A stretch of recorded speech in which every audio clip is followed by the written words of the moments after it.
Terima kasih masih bersama kami di iStudio pemirsa. Sidang keempat kasus mutilasi di Gunung Sari yang digelar di Pengadilan Negeri Serang, Banten berlangsung ricuh. Ya pemirsa, kericuhan ini dipicu dari ketidaksesuaian agenda sidang yang memancing kemarahan keluarga korban dan juga warga.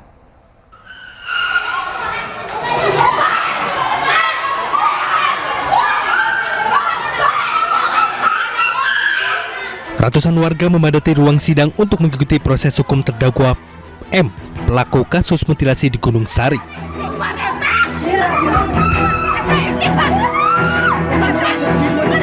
Namun suasana mendadak memanas saat agenda sidang yang seharusnya menghadirkan saksi dari tim forensik digantikan dua saksi ahli dari Polresta Serang.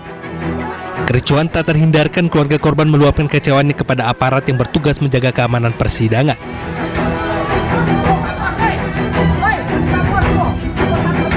Salah satu anggota keluarga bahkan sampai pingsan usai mendengar kisah kronologi dari saksi tentang penemuan mayat saudaranya yang dimutilasi.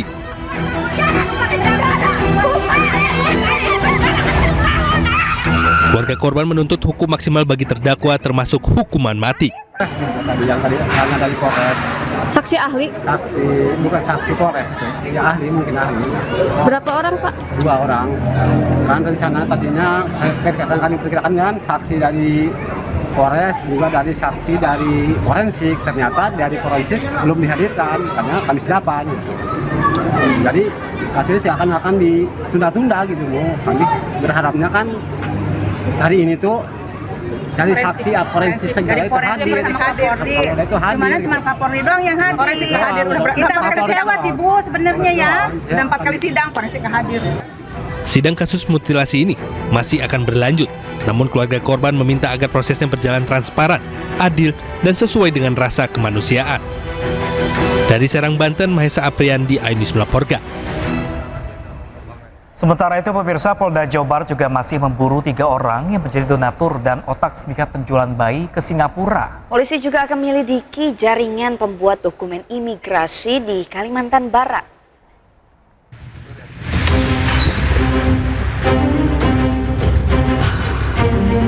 Polda Jabar menetapkan 13 orang tersangka atas kasus penjualan bayi ke Singapura. Tersangka baru berinisial Y bertindak sebagai perantara penjualan bayi. Hingga kini masih ada 3 orang yang dikejar oleh petugas yang diduga berada di Pontianak. Ketiganya berperan sebagai donatur, agensi, dan penampung bayi-bayi malang tersebut. Petugas juga akan melacak orang tua kandung dari 25 bayi yang telah berhasil dijual untuk dimintai keterangan. Polisi juga terus menelusuri jaringan pembuatan identitas bayi hingga pembuatan kartu keluarga untuk dokumen keimigrasian. Nah, ketika ke Singapura inilah orang tua palsunya tadi juga ikut sana, seolah-olah dia adalah orang tua asli dari bayi itu, menyampaikan bahwa memang karena kondisi ekonomi yang tidak memungkinkan untuk merawat anak, sehingga mereka akan menjual bayinya untuk diadopsi oleh adopter yang ada di sana. Polisi akan terus mendalami kasus ini, terutama tempat penampungan bayi yang tersebar di Bandung, Jakarta, dan Pontianak. Dari Bandung, Jawa Barat, Muji Praitno, iNews melaporkan. Pegawai Dinas Kependudukan dan Pencatatan Sipil diduga terlibat dalam sindikat penjualan bayi ke luar negeri. Ya, namun polisi pemirsa menyebut masih mendalami kasus tersebut. Polda Jawa Barat telah menangkap 13 orang tersangka dalam kasus penjualan bayi ke Singapura. Sementara terkait dugaan adanya keterlibatan pegawai Disdukcapil Kementerian Dalam Negeri, Kabid Humas Polda Jawa Barat Kombes Hendra mengatakan masih mendalami hal tersebut. Hendra menyebut akan menindak tegas oknum pegawai Disdukcapil jika terbukti terlibat sesuai dengan arahan Menteri Dalam Negeri Tito Karnavian. Ini kemudian satu lagi keterlibatan terkait dengan Dukcapil kita akan telusuri, ya kita akan telusuri dan kita dalami, ya kenapa perbuatan berulang dari kelompok-kelompok ini begitu mudah dan sebagainya, dan ini sudah ada atensi dari Mendagri apabila ada keterlibatan dari Dukcapil untuk segera ditindak tegas, dan permintaan itu juga ditujukan kepada. Ya pemirsa, 1 minggu berlalu kasus kematian diplomat muda Kementerian Luar Negeri Arya Daru Panggayunan masih jadi misteri. Ya, polisi hingga kini belum juga mengungkap penyebab pasti kematian korban.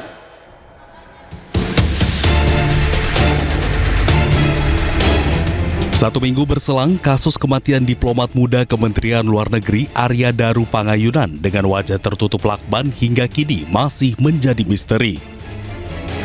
Berbagai dugaan berkembang di publik, apakah kasus ini merupakan pembunuhan atau bunuh diri? Polisi hingga kini masih menyelidiki apa yang sebenarnya menimpa Arya Daru Pangayunan. Namun setelah 1 minggu belum ada kepastian mengenai penyebab kematian korban. Polisi selidiki setiap detil barang bukti termasuk jejak sidik jari pada lakban yang melilit bagian kepala korban.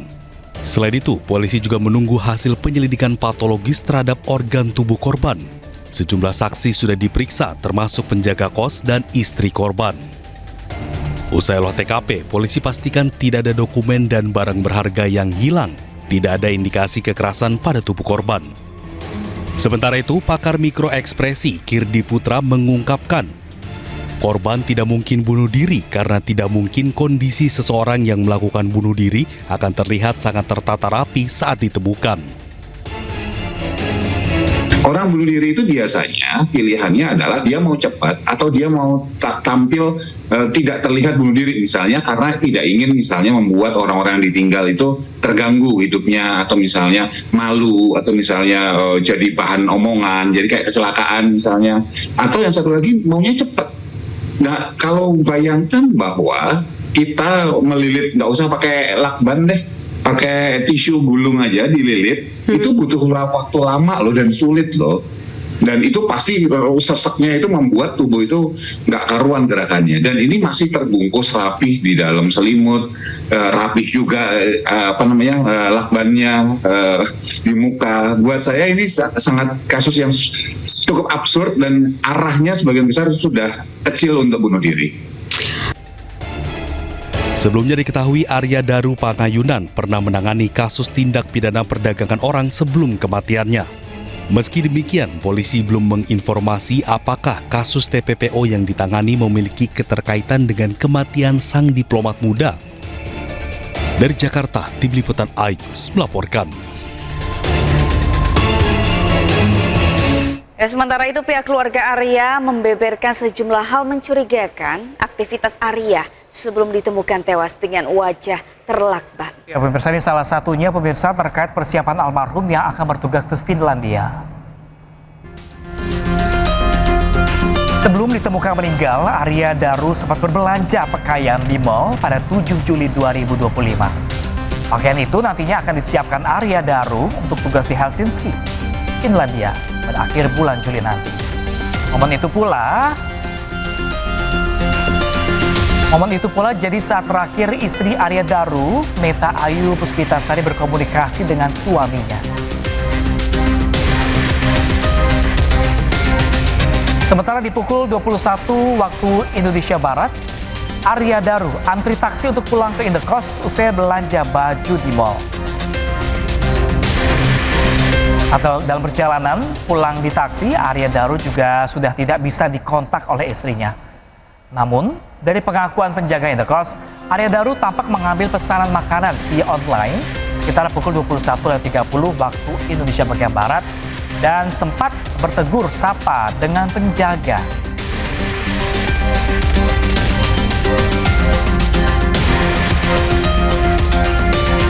Ya, sebelum tidur pemirsa, Arya juga memiliki kebiasaan video call dengan kedua anaknya. Namun pada malam itu, Arya tak menghubungi istri dan anaknya. Keluarga Arya menyebut persiapan berangkat bertugas ke Helsinki, Finlandia sudah 100%. Arya bahkan sudah membeli beberapa kebutuhannya untuk bertugas di Finlandia. Persiapan Arya pemirsa juga menjual kendaraannya termasuk mobil karena kendaraan tersebut akan lama ditinggal. Sementara jika dibawa ke Yogyakarta tidak ada yang memakai. Dan dalam penugasan ini Arya Daru akan langsung memboyong istri dan kedua anaknya. Ini berbeda dengan petugasan-petugasan sebelumnya seperti di Timur Leste. Setahu keluarga, Arya akan bertugas di Finlandia selama 4 tahun. Meta Ayu dan anak-anak juga sudah mempersiapkan diri untuk ke Finlandia.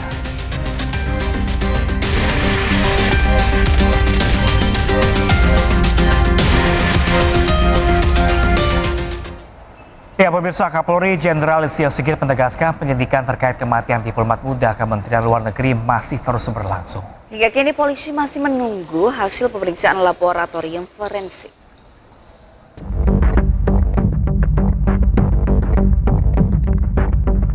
Kapolri Jenderal Listio Sigit Prabowo angkat bicara terkait kematian diplomat muda Kementerian Luar Negeri Arya Daru Pangayunan yang meninggal dunia dalam kondisi mengenaskan. Kapolri juga menegaskan bahwa penyelidikan masih terus berlangsung dan hingga saat ini polisi menunggu hasil pemeriksaan dari laboratorium forensik. Jajaran Polda Metro Jaya juga sedang bekerja keras untuk mengungkap kasus tersebut. Dirinya berharap hasil penyelidikan bisa segera terungkap. Kapolri juga menambahkan penyelidikan kali ini harus dilakukan berdasarkan kaidah ilmiah agar hasilnya bisa dipertanggungjawabkan. Masih dilakukan pendalaman, menunggu hasil dari laboratorium forensik, dan juga penelitian yang dilakukan secara mendalam, supaya kemudian nanti pada saat diputuskan merupakan kesimpulan berdasarkan saintifik dan kira anak buah saat ini khususnya Metro, Polda Metro sedang bekerja keras, mudah-mudahan hasilnya bisa segera. Sebelumnya diplomat muda Arya Daru Pangayunan ditemukan tewas di kamar kosnya dengan kondisi wajah terlilit lakban pada Selasa 8 Juli lalu. Pihak kepolisian pun masih melakukan pendalaman untuk mengetahui penyebab kematian sang diplomat. Tim Liputan iNews melaporkan. Pemirsa, tidak hanya bisa memadamkan api, petugas pemadam kebakaran di Gresik, Jawa Timur justru bisa berpura-pura menjadi dukun untuk menenangkan seorang wanita yang mengalami gangguan jiwa.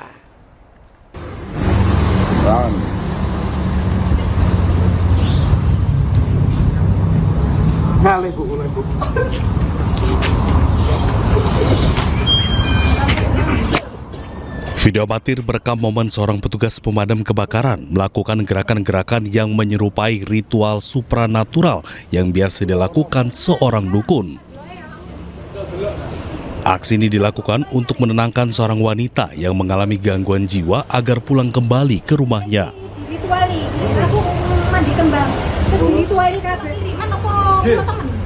Sebelumnya, wanita ini melaporkan bahwa dirinya melihat seekor ular di rumahnya. Dirinya kemudian mendatangi kantor pemadam kebakaran dan meminta petugas untuk menangkap ular tersebut. Menanggapi situasi ini, petugas damkar memilih pendekatan yang tidak biasa, yaitu berpura-pura menjadi dukun. Astagfirullahaladzim.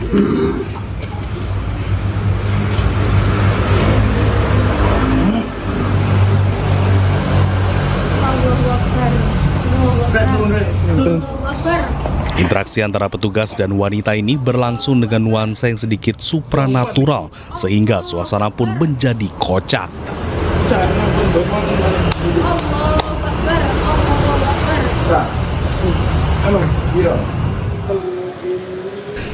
Petugas pemadam menyebut wanita tersebut pernah datang ke kantor pemadam kebakaran pada pekan sebelumnya dengan laporan yang sama. Petugas damkar yang mendatangi ke rumah pelapor tidak mendapati seekor ular, melainkan mendapat kabar dari tetangganya bahwa wanita tersebut mengalami gangguan jiwa. Waktu itu saya shift 2 mau pulang, kan shift 3 yang jaga. Terus setelah itu ibunya itu cerita kalau ada ular goib. Kita sebagai pelayan masyarakat cuma menanggapi saja. Jadi biar ibunya tidak kecewa. Video ini sempat viral dan mendapat komentar beragam dari masyarakat. Ternyata petugas damkar tidak hanya ahli dalam memadamkan api, tetapi juga mampu mengusir roh halus dengan cara yang unik. Dari Gresik, Jawa Timur, Agus Ismanto, iNews melaporkan.